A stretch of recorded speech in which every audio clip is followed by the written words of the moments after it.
अग्निवीरों को पेंशन नहीं तो फिर जाते जाते पूर्व राष्ट्रपति रामनाथ कोविंद को छोड़ देनी चाहिए पेंशन। रिटायर होकर जाने वाले राष्ट्रपति को मिलती है इतनी पेंशन कि 10 अग्निवीरों की सैलरी भी कम है। वरुण गांधी छोड़ सकते हैं तो रामनाथ कोविंद क्यों नहीं? एपीजे अब्दुल कलाम तो सैलरी तक नहीं लेते थे। हम आपको ये बताएं कि राष्ट्रपति को रिटायर होने के बाद कितनी पेंशन, कितने सुरक्षा कर्मी और कैसा बंगला मिलेगा। उससे पहले यही कहेंगे कि इस वीडियो को इतना शेयर करिए कि पूर्व राष्ट्रपति रामनाथ कोविंद तक पहुंच जाए। जब वो खुद पेंशन छोड़ेंगे तो मोदी सरकार पर दबाव बनेगा। देश के सांसदों और विधायकों को मिल रही मनमानी पेंशन पर रोक लगेगी। प्रणब मुखर्जी ने राष्ट्रपति की कुर्सी पर बैठकर एक बड़ा संदेश दिया था। उन्होंने कहा था कि राष्ट्रपति सबका होता है, इसलिए मैं किसी को वोट नहीं करूंगा।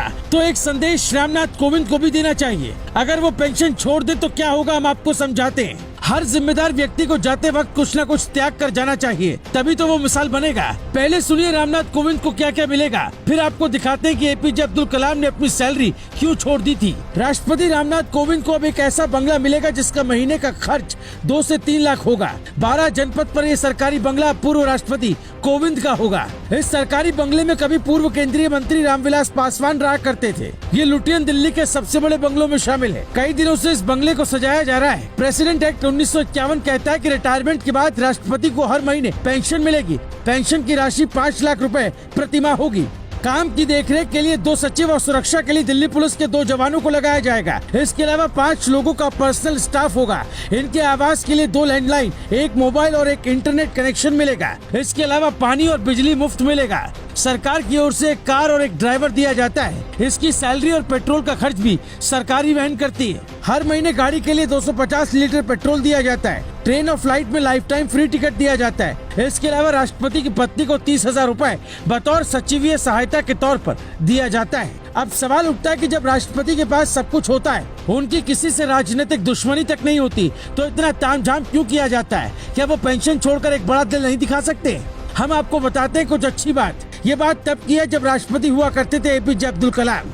डॉक्टर कलाम ने कभी अपने या परिवार के लिए कुछ बचाकर नहीं रखा। एक बार परिवार राष्ट्रपति भवन में आया, कुछ दिनों तक रुका तो सरकार को 3,51,000 का चेक काट कर दे दिया था। राष्ट्रपति पद पर रहते ही उन्होंने अपनी सारी जमा पूंजी और सैलरी तक एक ट्रस्ट के नाम कर दी थी।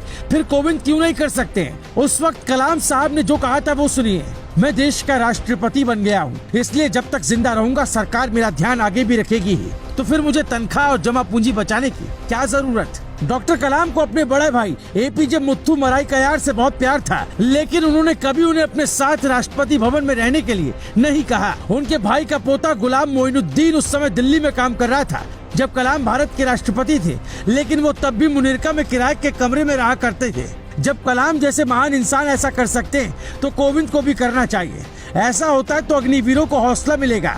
जो काम राष्ट्रपति और प्रधानमंत्री करते हैं वही काम सैनिक करते हैं। वो भी देश के लिए ही मर मिटते हैं। फिर देश के उच्च पद पर बैठे नेता उनके लिए अपना कुछ हिस्सा त्याग क्यों नहीं कर सकते?